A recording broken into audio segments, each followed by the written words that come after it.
Melihatlah, imanmu telah menyelamatkan dikau. Saudara-saudari terkasih dalam Yesus, barusan kita telah mendengar potongan Injil yang akan kita dengarkan pada hari ini, yaitu melihatlah, imanmu telah menyelamatkan dikau. Nah, dari potongan ayat ini, Tuhan memperlihatkan kepada kita apa yang dimaksud dengan ini. Adapun ayat tersebut memperlihatkan bahwa kita harus berpegang pada iman kita saat kita susah, ataupun saat kita sedih, dan saat kita gembira. Sama juga halnya dengan apa yang dialami oleh saudara kita Nervianto pada hari ini. Melalui iman dan kepercayaannya kepada Allah, maka Allah memberikan kepercayaan pula kepada saudara kita ini untuk memimpin suatu masyarakat. Saudara-saudari yang terkasih dalam Yesus, hari ini merupakan hari yang begitu istimewa bagi saudara kita Nervianto, di mana pada hari ini kita diajak untuk mengucap syukur kepada Bapa. Karena atas rahmat-Nya lah sehingga saudara kita ini diberi kepercayaan, diberi kesempatan untuk menjadi seorang pemimpin. Melalui ibadat syukur ini juga kita berharap agar setiap langkah laku yang hendak ia lakukan selaras dengan kehendak Bapa, sehingga apa yang telah Bapa percayakan kepada saudara kita ini dapat ia jalankan dengan semestinya. Saudara-saudari terkasih dalam Yesus Kristus, kita diundang oleh Bapak Nervianto atau saudara kita Nervianto untuk mengucap syukur. Maka pastinya kita akan sangat tertarik, karena menurut saya kisah ini juga sangat menarik. Mengapa saya katakan menarik? Karena untuk menjadi seorang pemimpin bukanlah hal yang mudah. Ya, walaupun kebanyakan orang-orang di antara kita begitu saling berebut untuk menjadi seorang pemimpin. Dan perlu kita ketahui bahwa kebanyakan orang bukan mementingkan kepentingan rakyat, tapi mereka hanya mencari kedudukan dan tahta saja, tanpa memikirkan saya harus memajukan masyarakat saya seperti apa. Jadi, saudara-saudari terkasih, saudara kita Nervianto pada hari ini juga membutuhkan doa bagi kita, karena secara langsung saudara Nervianto tugasnya ini begitu berat. Mengapa saya mengatakan begitu berat? Karena tugasnya yaitu untuk memperjuangkan masyarakat, perjuangkan kehidupan masyarakat. Untuk menjadi seorang pemimpin yang seperti kita bayangkan tentunya tidak sama seperti yang kita pikirkan pada saat ini. Mengapa demikian? Karena untuk menjadi seorang pemimpin ya harus siap berkorban untuk rakyatnya. Karena tugas utama seorang pemimpin itu adalah untuk memajukan kehidupan masyarakat. Perlu kita ketahui bahwa untuk menjadi seorang pemimpin itu merupakan suatu panggilan. Bukan hanya seorang biarawati dan seorang iman saja yang dipanggil, tetapi seorang pemimpin juga dipanggil untuk menjadi seorang pemimpin. Nah, saudara-saudari terkasih, dalam bacaan Injil hari ini juga merupakan bacaan yang menyadarkan kita bahwa iman kita kepada Yesus harus selalu tumbuh. Adapun pesan dari bacaan hari ini mengingatkan kita bahwa kita harus selalu siap sedia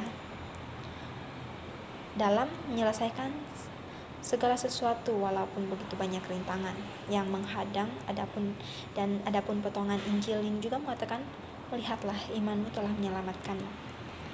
Pesan dan potongan ayat ini sangatlah bersangkutan, di mana dengan adanya iman dan kepercayaan kita kepada Allah, maka sebesar apapun rintangan yang akan kita hadapi akan terasa ringan, karena dengan penuh iman bersatukan dengan kurban Kristus.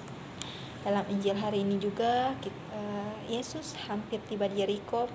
Ada seorang buta ketika mendengar bahwa Yesus datang, ia berkata, "Yesus anak Daud, kasihanilah aku." Lalu Yesus pun berkata kepada orang buta tersebut, "Apa yang ingin kau perbuat bagimu?" Lalu orang buta itu berkata, "Tuhan, aku mau melihat." "Tahu Tuhan, semoga aku bisa melihat." Seperti itu. Jawab Yesus, "Melihatlah, imanmu telah menyelamatkan dikau." Saudara-saudari di dalam Kristus, Bacaan Injil hari ini mau menyadarkan kita bahwa segala sesuatu yang kita percayakan kepada Allah pasti akan terwujud.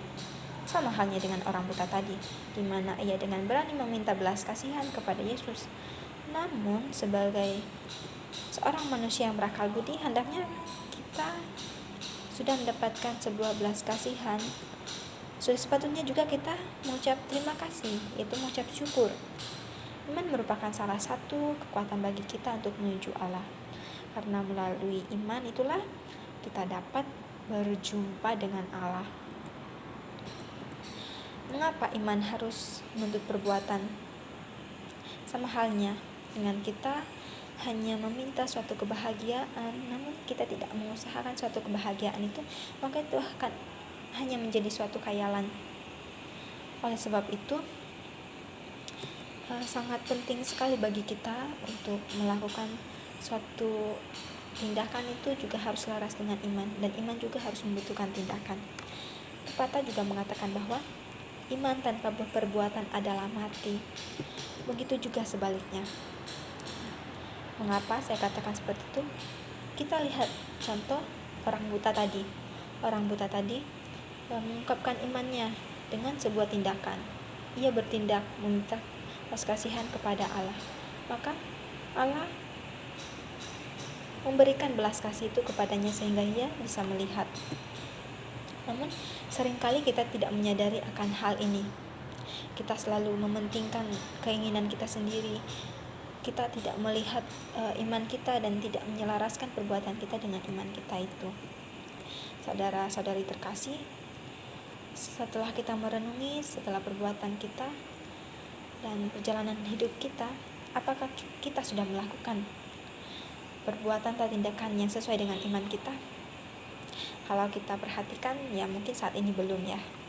Jadi alangkah baiknya bagi kita untuk melakukan tindakan itu sesuai dengan iman, dan iman kita juga sesuai dengan tindakan. Perlu kita ketahui bahwa sesering apapun juga kita berdoa, bersujud, tapi kita tidak melakukan suatu tindakan, maka semuanya itu akan sia-sia. Jadi alangkah baiknya semuanya itu harus selaras, iman, perbuatan harus selaras.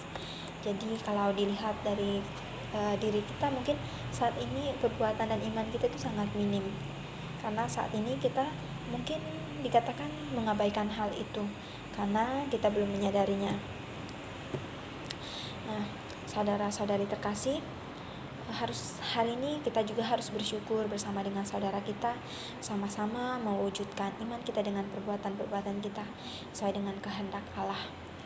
Nah, apapun rintangan yang hendak kita hadapi dan apapun itu yang menghadang perjalanan kita untuk menuju iman itu, kita harus melewatinya. Karena segala sesuatu akan indah pada waktunya dan akan menghasilkan buah-buah yang limpah. Mari mulai saat ini kita jadikan diri kita sebagai terang yang menghalau kegelapan dan membawa yang sesat kepada Tuhan dan meluruskan jalan yang masih bengkok. Saudara-saudara terkasih, Tuhan telah menyiapkan jalan bagi kita. Entah itu jalan yang susah atau jalan yang ringan, kita tidak mengetahui. Tapi dengan iman kepercayaan, mari kita jalankan itu dengan penuh iman kepada Allah.